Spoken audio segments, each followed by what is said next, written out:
નમસ્કાર વિદ્યાર્થી તેમજ વાલી મિત્રો, જીટીપીએલ દ્વારા ચાલતા બ્રિલિયન્ટ ટિપ્સ શોમાં હું બિપિન ખડવી જીનિયસ એકેડમી આપનું હાર્દિક સ્વાગત કરું છું. વિદ્યાર્થીઓને સૌથી મહત્વનો અને મૂંઝવતો પ્રશ્ન હોય છે કે વાંચે છે પરંતુ યાદ રહેતું નથી, પરીક્ષાની તૈયારી કેવી રીતે કરવી, પરીક્ષામાં કેવા પ્રશ્નો કેવી રીતે પૂછાય તો એનો જવાબ કેવી રીતે લખવો. આ બધા જ સમસ્યાનું સમાધાન છેલ્લા 17 વર્ષથી ચાલતી અને 18મા વર્ષમાં પ્રવેશ કરતો શો એટલે કે બ્રિલિયન્ટ ટિપ્સમાં આપના જે પણ પ્રશ્નો છે એનું સમાધાન મળી જશે. તો વિદ્યાર્થીઓમાં સૌથી મહત્વનો અને મૂંઝવતો પ્રશ્ન રહેલો હોય છે કે વાંચે છે પરંતુ યાદ રહેતું નથી. તો એના માટે એક અગત્યની અને મહત્વની ટિપ્સ હોય છે કે વિદ્યાર્થીઓ જ્યારે વાંચવાની શરૂઆત કરે છે તો એના મગજની અંદર ઘણા બધા વિચારો ચાલતા હોય છે. તો વિદ્યાર્થીઓએ શું છે કે જ્યારે પણ કંઈ વાંચવાની શરૂઆત કરે એના પહેલાં મેડિટેશન કરવું જોઈએ, કારણ કે માઇન્ડને શૂન્ય અવકાશમાં લાવવું ખૂબ જ જરૂરી છે.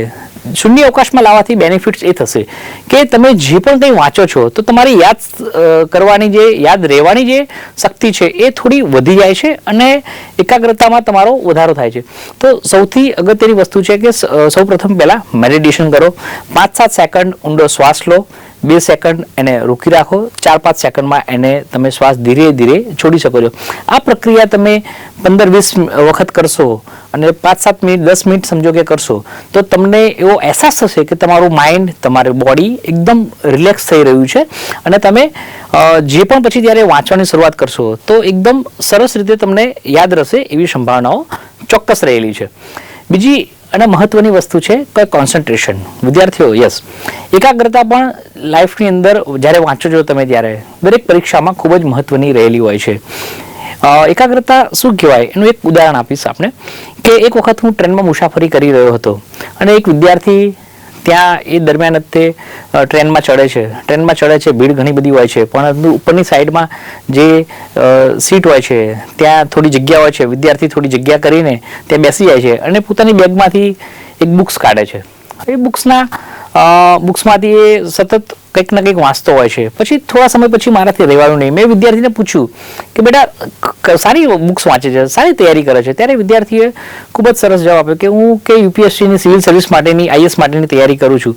તો મેં એને કહ્યું કે આ આજુબાજુમાં જે બધા ફેરિયાઓ આવે છે, અવાજ કરે છે, ટ્રેનમાં ઘણા બધા લોકો બહુ જ મોટેથી વાતો કરે છે, તને ડિસ્ટર્બ થતી નથી બેટા? તો એને ખૂબ જ સરસ જવાબ આપ્યો કે મારા માઇન્ડની અંદર લાલ બત્તીવાળી ગાડી જ ચાલી રહી છે અને મને એનો જ અવાજ આવી રહ્યો છે. મારો ગોલ ક્લિયર છે કે કોઈ પણ પરિસ્થિતિમાં મારે યુપીએસસી એક્ઝામ્સ પાસ કરવી છે અને આઈએસ બનવું છે. એટલે કે જો આવી રીતે દરેક વિદ્યાર્થી જો પ્રોપર દિશામાં જો મહેનત કરે, એકાગ્રતાથી શું છે કે વાંચન કરે તો યાદ રહેવાની સંભાવનાઓ પણ વધી જાય છે. ત્યારબાદ અગત્યની બાબતો હોય છે કે પેપરની પ્રેક્ટિસ કરી. જી હા, તમે વાંચી તો લીધું, તમને યાદ પણ રહી ગયું, પરંતુ જે આપણી એક્ઝામ્સ જે હોય છે એ માત્ર ખાલી વાંચીને બોલવાની નથી. તમારી જે એક્ઝામ્સ છે એ તમારે પેપરમાં લખવાની છે વિદ્યાર્થી મિત્રો. હવે જ્યારે લખવાની હોય તો તમારે પ્રેક્ટિસ ખૂબ જ જરૂરી છે. એના માટે તમારે સેમ્પલ પેપર તેમજ મોડેલ પેપર જે પણ ફિલ્ડમાં માર્કેટમાં મળે છે પાઠ્યપુસ્તક આધારિત, એની તમારે યોગ્ય મહેનત કરવી જોઈએ. વિદ્યાર્થી મિત્રો, ઘણા વિદ્યાર્થીઓને ઘણું આવડતું હોય છે પરંતુ 3 કલાકની અંદર પેપર કેવી રીતે પૂરું કરવું એ પણ એક સમસ્યા રહેલી હોય છે અને એ પેપર પૂરું નથી થતું. એનું કારણ છે કે વિદ્યાર્થીઓએ પ્રેક્ટિસ ઘણી વખત કરેલી હોતી નથી. તો સમયાંતરે પેપર પૂર્ણ થાય એના માટે પણ ખૂબ જ જરૂરી છે કે પેપરની યોગ્ય રીતે પ્રેક્ટિસ કરવી. ત્યારબાદ અગત્યનું છે કે વિદ્યાર્થીઓએ વાંચી તો લીધું પરંતુ ઘણી વખત કન્સેપ્ટ ક્લિયર નહીં હોતા, ત્યારે ખરા સમયે જ્યારે પરીક્ષામાં લખવા બેસે ત્યારે ભૂલી જાય છે. તો કન્સેપ્ટ ક્લિયર થવા ખૂબ જ જરૂરી છે. આપણા ગ્રેટ સાયન્ટિસ્ટ આલ્બર્ટ આઇન્સ્ટાઈને ખૂબ જ સરસ વાત કરી હતી કે જો તમે કોઈ વિદ્યાર્થીને કે કોઈ વ્યક્તિને સમજાવી શીખવાડી નથી શકતા તો એનો મતલબ કે તમારા માઇન્ડમાં જે કન્સેપ્ટ જે છે કોઈ પણ બાબતનો એ ક્લિયર થયેલો નથી.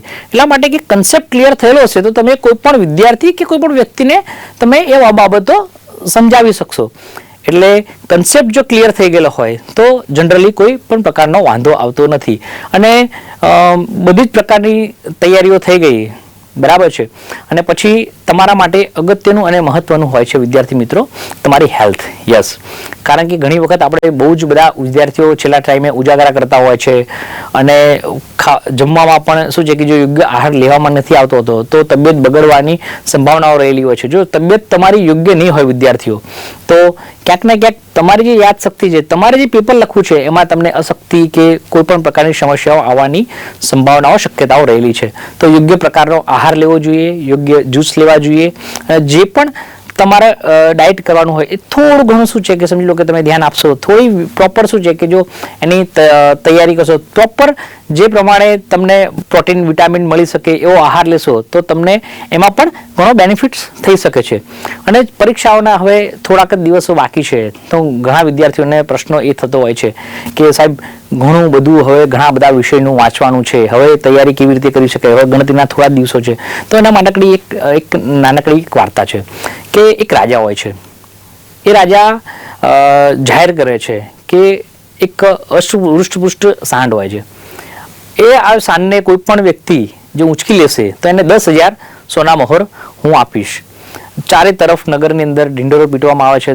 ઘણા બધા લોકો એ માટેના પ્રયત્નો કરે છે પરંતુ એ સાંડને ઉંચકી નથી શકતા. એમાંથી એક વ્યક્તિ આવે છે અને એ રાજાને કહે છે કે રાજાજી મને 2 વર્ષ અને 11 મહિનાનો સમય આપો, હું છે ને આ જે કોઈ પણ જે સાંડ છે સાંડને ઉચકીને બતાવીશ. તો રાજા આશ્ચર્યચકિત પામી જાય છે કે આવું શક્ય છે ખરા? તો કે હા, મને 2 વર્ષ ને 11 મહિનાનો સમય આપો. રાજા કહે છે ઇટ્સ ઓકે, કોઈ વાંધો નથી, તને શું છે કે સમજી લો કે આ સમય અમે આપીએ છીએ. એક્ઝેક્ટ 2 વર્ષ ને 11 મહિના પછી એ વ્યક્તિ આવે છે અને સાંડને ઉચકીને લઈને આવે છે. દરબારમાં તમામ લોકો જે હાજર હોય છે એ શું છે કે એને જોઈને ઊભા થઈ જાય છે. રાજા પણ એને જોઈને ઊભા થઈ જાય છે, આશ્ચર્યચકિત પામે છે કે ભાઈ આ વ્યક્તિએ આ જે યંગ જે જવાન હૃષ્ટપુષ્ટ સાંડને ઉચક્યો કેવી રીતે. અને એને પૂછવામાં આવે છે ત્યારે એ વ્યક્તિ દ્વારા એવું કહેવામાં આવે છે કે આ સાંડનો જ્યારે જન્મ થયો એને પહેલા દિવસથી હું ઉંચકતો હતો, બીજા દિવસે પણ મેં એને ઉચક્યો, ત્રીજા દિવસે પણ ઉચક્યો, દરરોજ આના પ્રક્રિયા હું કરતો હતો. એ જ્યારે નાનો હતો ત્યારે તો હું એને ઉચકી શકતો હતો પરંતુ બીજા દિવસે જ્યારે ઉચક્યો તો હું એને ઉચકતો પણ ગયો અને મારું બળ પણ વધતું ગયું. આ રીતે જ્યારે એ પ્રોપર સમજો કે જે કહી શકાય કે યંગ થઈ ગયો તો પણ છતાં પણ હું એને ઉચકી શકું છું. તો અગત્યનું અને મહત્વનું આના પરથી એક તારણ રાખી શકે, જો આપણે થોડી વાંચન કરેલું હોય તો છેલ્લા દિવસોની અંદર આ બધી પરિસ્થિતિનું નિર્માણ થતું હોતું નથી. ઠીક છે, એટલે હવે ધોરણ 10 અને 12માં 2024માં પરીક્ષા આપનાર તમામ વિદ્યાર્થીઓને બેસ્ટ ઓફ લક તેમજ ઉજ્જવળ ભવિષ્યની શુભેચ્છાઓ. Thank you very much. Best of luck.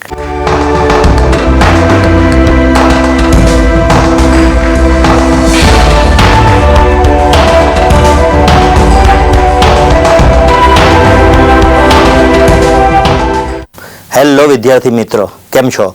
બોર્ડની પરીક્ષા નજીક છે, બરાબર ને? અને બ્રિલિયન્ટ ટિપ્સ GTPLનો 17 વર્ષથી સતત ચાલતો પ્રોગ્રામ કે જે આટલું સક્સેસફુલી રન થઈ રહ્યો છે અને અત્યારે 18મા વર્ષમાં પ્રવેશી રહ્યો છે, ત્યારે હું તમને બ્રિલિયન્ટ ટિપ્સના માધ્યમથી બોર્ડની જે એક્ઝામ જે છે ને એના અંદરમાં કઈ વસ્તુનું ધ્યાન રાખવું એ બાબતની વિશે માહિતગાર કરવાનો છું. બોર્ડની પરીક્ષા અગાઉ, બોર્ડની પરીક્ષા દરમિયાન અને બોર્ડની પરીક્ષા પૂરી થયા પછી કઈ બાબતોનું ધ્યાન રાખવું એ બાબતે પણ આપણે ચર્ચા કરીશું. સાથે જ મારો વિષય, હું તેજસ ઠક્કર, કમ્પ્યુટર એક્સપર્ટ, કે કમ્પ્યુટરમાં કઈ બાબતોનું ધ્યાન રાખવું ધોરણ 12 સાયન્સ અને 12 કોમર્સના વિદ્યાર્થીઓ માટે, એના વિશે પણ થોડીક માહિતી હું તમને આપવાનો છું. તો શરૂઆત આપણે કરીએ જ્યારે બોર્ડની પરીક્ષાને થોડાક જ દિવસો બાકી રહ્યા છે, ગણ્યા ગાંઠ્યા દિવસો બાકી રહ્યા, તો કઈ બાબતોનું ધ્યાન રાખશો તમે? તો સૌથી પહેલી વસ્તુ એ છે કે તમે જે કંઈ પણ માહિતી તૈયાર કરી છે, જે કંઈ પણ વિષયો તૈયાર કર્યા છે એના ઉપર સૌથી પહેલાં તો તમારી જાત ઉપર વિશ્વાસ રાખો કે જે તૈયારી કરી છે બેસ્ટ છે. હવે એનું પુનરાવર્તન કરવાનું છે. હવે એટલો સમય નથી રહ્યો કે આપણે નવા ટોપિક ઉપર ચર્ચા કરીએ, નવા ટોપિક ઉપર આપણે કોઈ મહત્વ આપીએ. જે તૈયારી કરી છે એમાં જ સૌથી સારામાં સારું આપણે કરી શકીએ એના પ્રયત્નો કરવા માટે તમારે પુનરાવર્તન એટલે કે રિવિઝન કરવાનું છે. રિવિઝન કઈ રીતે કરવાનું છે? લખીને, ફક્ત વાંચવાનું નથી. બોર્ડની પરીક્ષામાં તમારે પરફોર્મન્સ આપવાનું છે લખીને. તો આ દરમિયાન તમારે બોર્ડની પરીક્ષામાં સ્થિતિમાં બેસી અને બોર્ડના જે પેપરો જે છે, જૂના પેપરો છે, એનો તમારે મહાવરો કરવાનો છે, એને લખવાના છે. હવે સાથે સાથે તમારે જુદી જુદી હળવી કસરત પણ તમે કરી શકો, યોગા કરી શકો, જંક ફૂડ જે છે એને ટાળવું જોઈએ, બહાર નીકળવામાં પણ વ્હીકલ લઈને તમે જતા હો તો આનું પણ ધ્યાન રાખવું જોઈએ કે જરૂરી હોય તો જ બહાર નીકળો, અન્યથા બહાર નીકળવાની જરૂર નથી. સાથે સાથે અન્ય પણ ઘણી બધી વસ્તુનું ધ્યાન રાખવાનું હોય છે, જેમ કે બોર્ડની એક્ઝામ નજીક આવી રહી છે તો તમે ટેક્સ્ટબુક જે છે, સ્વાધ્યાય જે છે એને ખાસ મહત્વ આપજો. ટેક્સ્ટબુકના અંદરમાં જે સ્વાધ્યાય જે છે, બોર્ડ પરીક્ષામાં અમે પેપરો જોયા છે એ પ્રમાણે એને કાઢતા હોય છે પેપર સેટર, એમાં ટેક્સ્ટબુક જે છે એને અને એના સ્વાધ્યાયના જે પ્રશ્નો છે એને બહુ મહત્વ આપતા હોય છે. તમારે દરેકે દરેક પ્રશ્ન જે છે એ શાંતિથી સ્વસ્થ રીતે વિચારવું જોઈએ, લખવું જોઈએ, લખવાના મહાવરા સાથેની પ્રેક્ટિસ કરવી જોઈએ. સાથે સાથે ટેક્સ્ટબુકની અંદરમાં હાઇલાઇટર, ઘણા બધા વિદ્યાર્થીઓને ખ્યાલ નથી હોતો કે તૈયારી કરવાની સાચી પદ્ધતિ શું છે. તો નાના નાના ટોપિક્સ ઉપર તમે એના મુદ્દાઓ તમે બનાવો, હાઇલાઇટરથી તમે એને હાઇલાઇટ કરો કે અંડરલાઇન કરો અને એને પરીક્ષાના અગાઉ તમારે તૈયાર કરવો જોઈએ. હવે પરીક્ષાના થોડા દિવસ અગાઉની વાત કરીએ તો રિસિપ્ટ જ્યારે તમને આપવામાં આવે ત્યારે રિસિપ્ટ જે છે એ તમારું પ્રવેશપત્ર છે, એન્ટ્રી પોઈન્ટ જ તમારો એ છે. તો ઘણા બધા વિદ્યાર્થીઓને રિસિપ્ટ બાબતે પણ પ્રોબ્લેમ્સ થતા હોય છે. તો શું ધ્યાનમાં રાખવું જોઈએ તમારે? સૌથી પહેલી વસ્તુ કે રિસિપ્ટ જ્યારે પણ તમને સ્કૂલમાંથી 1 વીક, એક અઠવાડિયા પહેલા મળે તો સૌથી પહેલા એમાં આપેલી બધી વિગતો ચેક કરો કે એમાં જે કંઈ પણ તમારું નામથી લઈને ફોટોગ્રાફ્સ, તમારી સિગ્નેચર, તમે રાખેલા જે કંઈ પણ વિષયો છે એની વિષયોની ભાષા એ બધી બરાબર છે કે કેમ, યોગ્ય છે એ ચેક કરો. ત્યારબાદ એનો ટાઈમિંગ, સમય, આ બધી વસ્તુઓ જે છે એ તમે ચેક કરી લો. સાથે જ એની ઝેરોક્સ કરીને પણ ઘરે તમે આપી રાખો. ઇન કેસ ઓફ ઇમરજન્સી જો જરૂર પડે તો એનો તમે ઉપયોગ કરી શકો છો. સાથે જ એની અંદરમાં જ્યારે તમારા રિસિપ્ટ જે છે આગલા દિવસે જ્યારે લઈ જાઓ ત્યારે બધા જ સાધન સરંજામ સાથે જવાનું છે. ઘણી વખત આપણે ભૂલી જતા હોય છે, પેન છે, પેન્સિલ છે, ઇરેઝર, શાર્પનર છે, રિસિપ્ટ છે. સાથે જ તમે ટ્રાન્સપરન્ટ પાણીની બોટલ, ટ્રાન્સપરન્ટ પાઉચ અને સાથે ટ્રાન્સપરન્ટ પેડનો પણ ઉપયોગ કરી શકો છો. આ પણ તમારે લઈ જવું જોઈએ જે તમને ઉપયોગી બનશે. એક્ઝામ દરમિયાન તમને જ્યારે પણ પ્રશ્નપત્ર આપવામાં આવે છે ત્યારે શાંત અને સ્વસ્થ ચિત્તે પહેલાં એને વાંચવું જોઈએ, એનો અભ્યાસ કરવો જોઈએ કે પ્રશ્ન શું પૂછેલા છે. જુદા જુદા સેક્શન્સમાં જો વિભાજિત હોય તો તમને આવડતો જે સેક્શન હોય સૌથી પહેલાં લખવો જોઈએ અને એના માર્ક્સને ખાસ ધ્યાન રાખવા જોઈએ. ઘણી વખત વિદ્યાર્થીઓને ખ્યાલ નથી હોતો કે 2 માર્કનો પ્રશ્ન છે તો એની લેન્થ કેટલી રાખવી જોઈએ. જે એની લેન્થ હોય એને અનુરૂપ જવાબ લખવો જોઈએ. વધારે લખવાથી કે ઓછું લખવાથી માર્ક્સની અંદરમાં પ્રોબ્લેમ્સ થતા હોય છે. તો જે માર્ક્સ જે તમને આપેલા હોય એને અનુરૂપ જ તમારે કામગીરી કરવી જોઈએ. સાથે સાથે જ્યારે તમને પેપર આપવામાં આવે છે ત્યારે એની વિગતો જે છે એ આન્સર શીટમાં પ્રોપર રીતે ભરવી જોઈએ. ઘણા બધા વિદ્યાર્થીઓ જે છે એના સેન્ટર નંબર કે રોલ નંબર લખવામાં એમાં પણ પ્રોબ્લેમ્સ કરતા હોય છે, જેનું પરિણામ વિદ્યાર્થીઓને ભોગવવું પડતું હોય છે. સાથે સાથે તમને બારકોડ સ્ટીકર આપવામાં આવે છે, એ એની યોગ્ય જગ્યાએ તમારે લગાવવું જોઈએ કે એમાં કોઈ પ્રોબ્લેમ્સ ક્રિએટ ના થાય. અને છેલ્લે પરીક્ષાની અગાઉ 15 મિનિટ 20 મિનિટ પહેલા તમને ખાખી સ્ટીકર આપવામાં આવે છે, એને પણ એની યોગ્ય જગ્યાએ તમારે લગાવવું જોઈએ. સાથે જ પુરવણી જો તમે લો છો તો પુરવણીને પણ વ્યવસ્થિત રીતે તમારે બાંધવી જોઈએ. ઘણી વખત તમે ઢીલી બાંધો તો એનું નુકસાન વિદ્યાર્થીને જ અંતે ભોગવવાનો વારો આવતો હોય છે. તો પુરવણી જે છે એને પણ તમારે યોગ્ય રીતે બાંધવી જોઈએ. હવે એક્ઝામ પૂરી થઈ ગયા પછીની વસ્તુ, તો એક્ઝામ જેવી તમારી પૂરી થઈ જાય છે તો તમારે એનું સરવૈયું કાઢવાની જરૂર નથી. જે એક્ઝામ પતી ગઈ છે એને ઉપર પૂર્ણ વિરામ મૂકી અને બીજા દિવસે જે પરીક્ષા તમારી જે છે એના ઉપર તૈયારી તમારે ફોકસ કરવું જોઈએ. એ પરીક્ષા પતી ગયું એના ઉપર તમારે કોઈ ડિસ્કશન કરવાથી કોઈ બેનિફિટ નથી, કેમ કે એ વસ્તુ પતી ગઈ છે, બરાબર. એટલે નવો વિષય જે તમારો બીજા દિવસે છે એના વિશે વિચારવાનું શરૂ કરવું જોઈએ અને એના ઉપર આગળ વધવું જોઈએ. હવે વસ્તુ આવે છે ધોરણ 12 સાયન્સ અને કોમર્સમાં જે કમ્પ્યુટર વિષય છે એમાં તમારે કઈ રીતે તૈયારી કરવી જોઈએ. તો એની હું તમને થોડી બ્રિલિયન્ટ ટિપ્સ સાથે સાથે આપી દઉં. તો સૌથી પહેલી વસ્તુ કે કમ્પ્યુટર સબ્જેક્ટ જે છે એ OMR બેઝ છે, એટલે કે ઓબ્જેક્ટિવ ક્વેશ્ચન હશે. એક પ્રશ્નની નીચે 4 ઓપ્શન્સ તમને આપેલા હશે અને 100 પ્રશ્ન હશે અને 2 કલાક ને 15 મિનિટનો તમને સમય મળવાનો છે.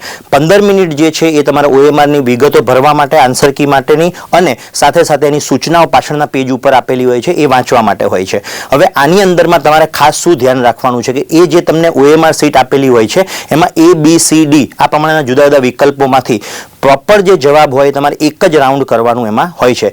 એક વખત જો રાઉન્ડ કરી દીધા પછી એને તમે બદલી શકતા નથી. તો સમજી વિચારીને તમારે એ વસ્તુ કરવી જોઈએ. OMR સીટ જે છે ક્યારે એની ઉપર ડાઘ પડે કે કરચલી કે એને બેન્ડ કરવાની કે વાળવાની નથી. કારણ કે OMR સીટ જે છે મશીનમાં ચેક થાય છે. OMR મશીન જે છે એમાં બલ્કમાં ચેક થતી હોય છે. એટલે એમાં જો કોઈ પ્રોબ્લેમ્સ ક્રિએટ થશે તો એમાં પ્રોબ્લેમ તમારા વિદ્યાર્થીના પક્ષે ભોગવવાનો આવી શકે છે. તો એ પણ ખાસ તમારે ધ્યાન રાખવું જોઈએ. હવે ઘણી વખત પ્રશ્ન તમે જોશો કે કમ્પ્યુટરની અંદરમાં 100 પ્રશ્નો હોય છે, તો એ દરમિયાન એ અને બી અથવા આપેલ તમામ આ પ્રકારના પણ પ્રશ્નો તમને જોવા મળે છે, જેની અત્યાર સુધી જે પણ મેં જોયું છે એ પ્રમાણે એની શક્યતા વધુ હોય છે. હું એવું નથી કહેતો કે એ જ જવાબ હોય, પણ જ્યારે પેપર સેટરને આપેલ તમામ કે એ અને બી આ પ્રકારના જે વિકલ્પો મૂકવા મળે તો એનો મતલબ એ થાય કે એની શક્યતા વધારે હોય છે. એટલે એ પ્રશ્નને તમારે સમજવો જોઈએ, વિચારવું જોઈએ અને પછી જ લખવું જોઈએ.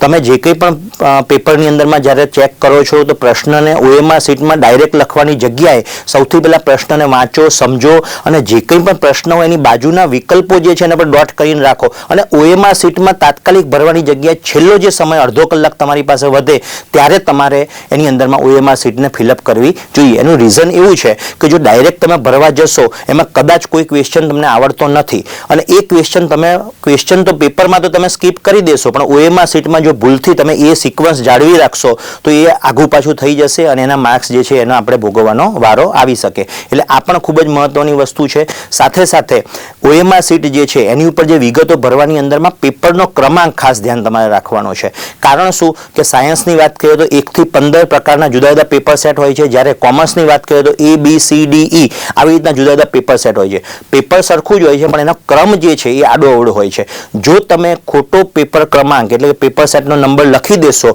તો એની અંદરમાં ખોટી આન્સર કી સાથે એ ચેક થશે. તો A, B, C, D, E કે 1 થી 15 સાયન્સની અંદરમાં તો એ તમારે જોવાનું છે કે કયો તમારો પેપરનો ક્રમાંક છે અને એ ક્રમાંક જ તમારે ખાસ જે છે એ નોટ ડાઉન કરવાનો છે. એમાં ક્યાંય પણ ભૂલ થાય એ ચાલે નહીં.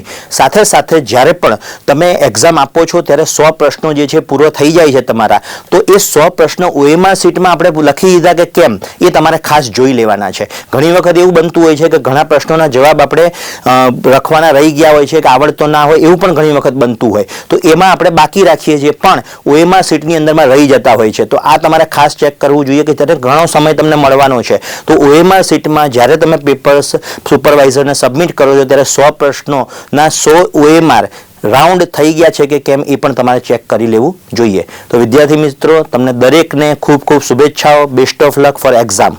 Thank you.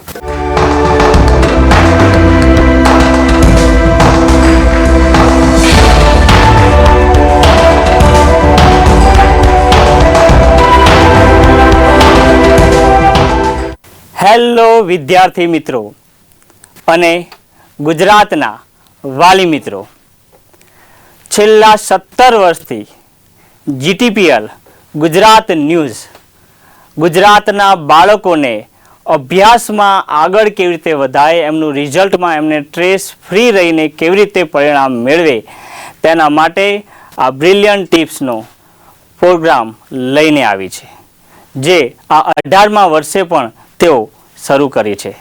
આપને અહીં થોડી ટિપ્સ આપવા માગું છું. બેઝિકલી મારો સબ્જેક્ટ મેથ્સ છે, પરંતુ હું તમને એવા આઈડિયા આપવા માગું છું કે જેના દ્વારા તમારું રિઝલ્ટ તમે માઇન્ડ ફ્રી થઈને યોગ્ય લાવી શકશો. પંચમહાભૂતથી પારસમણી સુધી. પંચમહાભૂત એટલે શું? જળ, અગ્નિ, વાયુ અને આકાશ. મિત્રો, આપણે વિદ્યાર્થીઓ જાણીએ છીએ કે આપણા શરીરમાં જળ, પાણીની ખૂબ જરૂર છે. તો જ્યારે પણ તમે ભણવા બેસવાનો સમય થાય ત્યારે તમે જોડે પાણી લઈને બેઠા છો ત્યારે પાણીને ગ્લાસમાં લેવાનું, બોટલને સીધી મોઢે લગાવવાની નહીં. પાણીને ગ્લાસમાં લેવાનું અને કહેવાનું, આ પાણી મારા થકી ચાર્જ થઈ ગયું છે અને હવે આ પાણી પીવાથી મારી યાદશક્તિ પાવરફુલ બની છે અને મારું પરિણામ જે મેં ધાર્યું છે 80%, 90% કે 60% એ આવી ગયું છે. તો પંચમહાભૂતનું આ પહેલું સ્વરૂપ તમે અપનાવશો તો તમને તમારા રિઝલ્ટમાં અચૂક ફરક દેખાશે.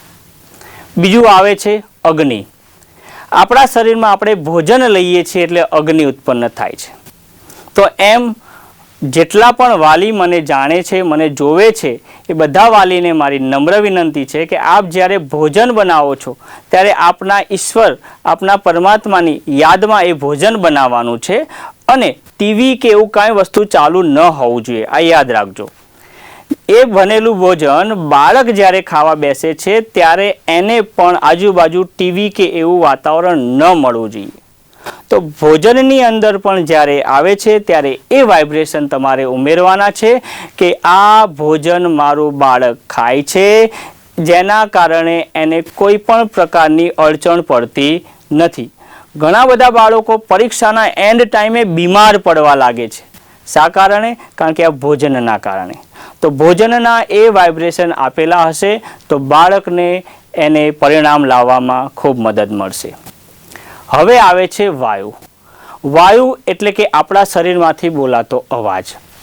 એ અવાજ જે છે એ બાળકે સ્લોગન મારફતે કરવાનું છે, જેને સેલ્ફ મોટિવ પણ કહેવાય છે.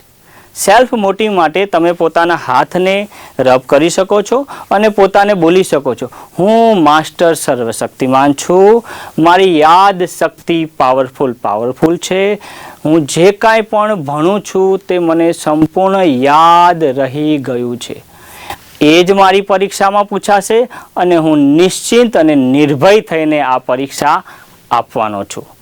આ તમે સ્લોગનને સવારે વહેલા જેવા ઉઠો છો અને તમે બોલો છો, અથવા રાત્રે જ્યારે સૂઈ જાઓ છો ત્યારે બોલો છો, તો સબકોન્શિયસ માઇન્ડ તેને સ્વીકાર કરે છે અને તમારું ઉજ્જવળ પરિણામ આવે છે. તો જળ, અગ્નિ, વાયુ, આકાશ અને ધરતી. આકાશની અંદર તમે જ્યારે પણ મેડિટેશન કરો છો તો તમારું ધ્યાન છેક પરમ તત્વ સુધી જાય છે અને એ શક્તિ તમને મદદ કરે છે. તો થોડું 5 મિનિટ પણ તમારે ધ્યાન મેડિટેશન કરવું જરૂરી છે. તમે ચાહો તો યોગા થોડો કરી શકો છો, જેમાં વૃક્ષાસન જેવી પદ્ધતિ પણ તમે બહુ જ સારી રીતે યાદશક્તિ માટે વાપરી શકો છો. આ સાથે તમને છેલ્લું જળ, અગ્નિ, વાયુ, આકાશ અને ધરતી. ધરતી એટલે શું કે જ્યાંથી અનંત શક્તિઓ આપણામાં આવે છે ત્યારે તમારે એવું સ્થાન પસંદ કરવાનું છે જ્યાં રેગ્યુલર તમે બેસો છો. આજે અહીં બેઠા, કાલે ત્યાં બેઠા એવું નથી કરવાનું. જેમ તમે જાણો છો કે અનેક ઈષ્ટ દેવીઓના મંદિરો હજારો વર્ષોથી એક જ જગ્યાએ છે, ત્યાં શક્તિનો ભાવ દેખાય છે, લોકોના કામ થાય છે. તો એવી જ જગ્યા તમે પસંદ કરીને તમે વાઇબ્રેશન એ ઘરના જગ્યાના બનાવો છો, ઓટોમેટિક એ જમીન, એ જગ્યા તમને યાદ શક્તિ વધારવામાં મદદ કરે છે. તો આ પંચ મહાભૂત જેના થકી આ દુનિયા બની છે એના થકી જ આપણે આપણું રિઝલ્ટ લાવી શકે છે. બીજી એક વાત કહીશ, શું કોઈ પગથી અક્ષમ્ય વ્યક્તિ હોય તો એ દિવ્યાંગ વ્યક્તિ હોય તો પહાડ ચડી શકે? શું કોઈ આવો દિવ્યાંગ વ્યક્તિ વિમાન ચલાવી શકે? તો આપણને એક સમય થાય ના, પરંતુ હવે હજારો ઉદાહરણ છે કે હા, જેમ કે અરુણિમા સિન્હા. તો કહેવાનો મતલબ એ છે, જો કોઈ વ્યક્તિ ટ્રેનિંગ લે છે તો એ કંઈ પણ કરી શકે છે. તો યાદ શક્તિની પણ આ ટ્રેનિંગ છે, તમે લેશો તો તમને એનાથી તમારા જીવનમાં તમે રિઝલ્ટ લાવશો. ત્યારબાદ હવે ઉપરથી બ્રહ્માંડની એક અનંત શક્તિ રહેલી છે. એ શું કરે છે આજે તમને રહસ્ય જણાવું. બ્રહ્માંડમાં, યુનિવર્સમાં તમે જે વિચાર મૂકો છો એ વિચાર રિટર્ન તમારી જોડે આવે છે. હજારો લોકોએ જે વિચારો ઉપર મોકલ્યા છે અને વિચારવાનું બંધ કરી દે છે, પણ તમે જો વિચારતા રહો છો તો એ જ વિચારો તમારી જોડે પાછા આવે છે. ઉદાહરણ તરીકે 3 વિદ્યાર્થીઓ લઈ લઈએ. 1 વિદ્યાર્થી, 2 વિદ્યાર્થી, 3 વિદ્યાર્થી. તમે એમ વિચારો છો કે મારે 90% લાવવાના છે, 3 મિત્રો. પણ કોઈ કારણસર એક વિદ્યાર્થીના ઘરમાં સારો એવો મોબાઈલ આવે છે એટલે એનું ધ્યાન મોબાઈલમાં જતું રહે છે. બીજા વિદ્યાર્થીના ઘરે એમના પપ્પા સારી એવી ગાડી લાવે છે તો એનું ધ્યાન ત્યાં જતું રહે છે, એટલે એના વિચારો બંધ થઈ ગયા. પણ ત્રીજો વ્યક્તિ જે વિચાર રહે છે અને એના ઉપર વર્ક કરે છે કે મારે 90% લાવવાના છે, તો બ્રહ્માંડ, યુનિવર્સમાં એ બધા શબ્દો પહોંચે છે અને એક સમયે આપણા શરીરનો ઓરા એવો વધે છે જે બ્રહ્માંડ સુધી પહોંચે છે અને એ આપણને શક્તિ આપી છે અને એ કામ સફળ થાય છે. આના ઘણા બધા ઉદાહરણ છે. એપીજે અબ્દુલ કલામજી, ક્યાં આપણે એમનો જન્મ થયો હતો અને ક્યાં એમણે રાષ્ટ્રપતિ બન્યા. સાચું કે ખોટું? કેમ? કારણ કે બ્રહ્માંડના નિયમને સમજી ગયા હતા. ત્યારબાદ ગાંધીજી, કઈ રીતે કહી શકાય કે એક વ્યક્તિ દેશ આઝાદ કરી શકે? થઈ શક્યું? યસ.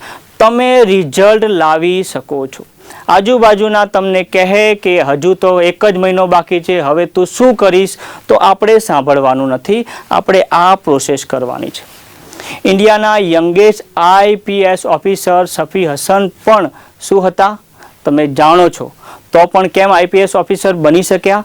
કારણ કે યુનિવર્સ એવું કહે છે તમે કોણ છો, ગરીબ છો, અમીર છો જોતા નથી. યુનિવર્સ ફક્ત તમે જે વિચાર્યું છે તમને રિટર્ન આલે છે. ઘણીવાર તમે છાપામાં પણ સાંભળ્યું હશે કે એક શાકભાજી વેચવાવાળા વ્યક્તિની દીકરી ટોપર બની અથવા રિક્ષા ચલાવવાવાળા વ્યક્તિનો દીકરો ટોપર બન્યો. ક્યાંથી? એમની જોડે તો ભણવા માટે એટલા પૈસા ન હતા, પરંતુ એ જે યુનિવર્સનો નિયમ પ્રમાણે હું ભલે ગરીબ છું પણ હું ટોપર્સ બનીશ, મેં જે વાંચ્યું છે એ જ પરીક્ષામાં પૂછાશે, એ જ હું લખીને આવીશ. આ જો કામ કરે છે તો એ સફળ થાય છે. અને અંતે એક વન્ડરફુલ શબ્દ છે જે તમારે મનમાં યાદ રાખવાનો છે, એ છે મેં ભીતર ગયા, મેં ભીતર ગયા.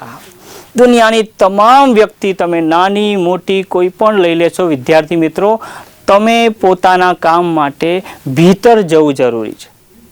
સફળતા બાદ તમે દુનિયાની સામે આવો છો, પણ તમારે સફળતા મેળવવી હોય તો પોતાની ભીતર જવું પડે છે, એકલવાયુ થવું પડે છે. જોજો તમે આ ટિપ્સને અપનાવશો તો તમે અચૂક સફળ થશો.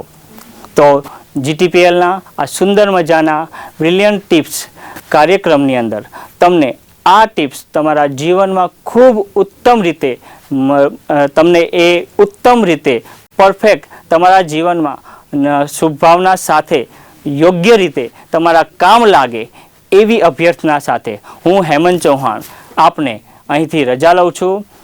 ધન્યવાદ. Okay, done.